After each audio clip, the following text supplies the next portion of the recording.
حضرت عمر فاروق رضی اللہ تعالیٰ عنہ کی ایک کنیز جس کا نام زائدہ ہے آپ کے پاس ذرا دیر سے آئی تو آپ رضی اللہ تعالیٰ عنہ نے اس سے پوچھا کہ تمہارے دیر سے آنے کا کیا سبب ہے۔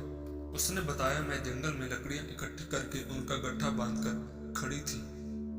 گٹھا میں نے ایک پتھر پر رکھا ہوا تھا کہ آسمان سے ایک فرشتہ اترا، اس نے مجھے سلام کیا اور بتایا کہ وہ داروغہ بہشت ہے۔ اس نے کہا کہ اے زائدہ اپنے نبی کریم صلی اللہ علیہ وآلہ وسلم کو بتا دو کہ اللہ تعالیٰ نے فرمایا ہے کہ میں نے آپ کی امت کو 3 گروہوں میں تقسیم کر دیا ہے۔ پہلا گروہ بغیر حساب کتاب کے بہشت میں جائے گا، دوسرے جماعت پر حساب آسان کر دیا جائے گا اور ایک جماعت کو آپ کی شفاعت سے بخش دیا جائے گا۔ اس کے بعد وہ آسمان کی طرف پرواز کر گیا تو میں نے لکڑی کا گٹھا اٹھانے کی کوشش کی لیکن میں نہ اٹھا سکی۔ اسی آشنا میں فرشتے نے میری طرف دیکھا تو مجھے مشکل میں دیکھ کر واپس آیا اور جس پتھر پر گٹھا رکھا تھا اس کو حکم دیا کہ لکڑی کا گٹھا بامہ زائدہ کو اٹھاؤ اور انہیں حضرت عمر فاروق رضی اللہ تعالیٰ عنہ کے گھر کے سامنے اتار دو۔ چنانچہ پتھر مجھے اور گٹھے کو لے کر اڑا اور ہمیں ایک دروازے کے سامنے اتار دیا۔ اس کے بعد زائدہ خاتون نے حضور پاک صلی اللہ علیہ وآلہ وسلم کو فرشتے کا پیغام دیا تو یہ سن کر حضور پاک صلی اللہ علیہ وآلہ وسلم بڑے خوش ہوئے۔ پھر صحابہ کرام کے ساتھ حضرت عمر رضی اللہ تعالیٰ عنہ کے دروازے پر جا کر اس پتھر کے آنے جانے کے نشانات ملاحظہ فرمائے اور فرمایا اللہ کا شکر ہے، اللہ تعالیٰ نے مجھے دنیا سے اس وقت تک رخصت نہ دی جب تک رضوان نے میری امت کے جنت میں جانے کی بشارت نہ دی کہ اس نے میری امت میں بھی ایک ایسی عورت پیدا فرمائی جس کا مرتبہ حضرت مریم علیہ السلام کے برابر ہے، کیونکہ جس طرح ایک فرشتے نے حضرت مریم علیہ السلام کو بیٹی کی بشارت دی تھی اسی طرح فرشتے نے حضرت زائدہ رضی اللہ تعالیٰ عنہ کو امت محمد صلی اللہ علیہ وسلم کی بخشش کی بشارت دی ہے۔ دکاندار اور عورت کی کہانی۔ گاہک نے دکان میں داخل ہو کر دکاندار سے پوچھا کیلوں کا کیا بھاؤ لگایا ہے؟ دکاندار نے جواب دیا کیلے 12 درہم اور سیب 10 درہم ہیں۔ اتنے میں ایک عورت بھی دکان میں داخل ہوئی اور کہا مجھے 1 کلو کیلے چاہیے، کیا بھاؤ ہے؟ دکاندار نے کہا کیلے 3 درہم اور سیب 2 درہم ہیں۔ عورت نے الحمدللہ پڑھا۔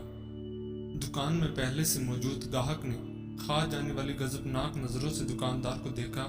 اس سے پہلے کہ کچھ فال کہتا دکاندار نے گاہک کو آنکھ مارتے ہوئے تھوڑا انتظار کرنے کو کہا۔ عورت خریداری کر کے خوشی خوشی دکان سے نکلتے ہوئے بڑبڑائی اللہ تیرا شکر ہے، میرے بچے انہیں کھا کر بہت خوش ہوں گے۔ عورت کے جانے کے بعد دکاندار نے پہلے سے موجود گاہک کی طرف متوجہ ہوتے ہوئے کہا اللہ گواہ ہے میں نے تجھے کوئی دھوکہ دینے کی کوشش نہیں کی۔ یہ عورت 4 یتیم بچوں کی ماں ہے، کسی سے بھی کسی قسم کی مدد لینے کو تیار نہیں ہے۔ میں نے کئی بار کوشش کی ہے اور ہر بار ناکامی ہوئی ہے۔ اب مجھے یہی طریقہ سوجا ہے کہ جب کبھی آئے تو اسے کم سے کم دام لگا کر چیزیں دے دوں۔ میں چاہتا ہوں کہ اس کا بھرم قائم رہے اور اسے لگے کہ وہ کسی کی محتاج نہیں ہے۔ میں یہ تجارت اللہ کے ساتھ کرتا ہوں اور اسی کے رضا و خوشنودی کا طالب ہوں۔ دکاندار کہنے لگے یہ عورت ہفتے میں 1 بار آتی ہے، اللہ گواہ ہے جس دن یہ آ جائے اس دن میری بکری بڑھ جاتی ہے اور اللہ کے غیبی خزانے سے منافع 2 چند ہوتا ہے۔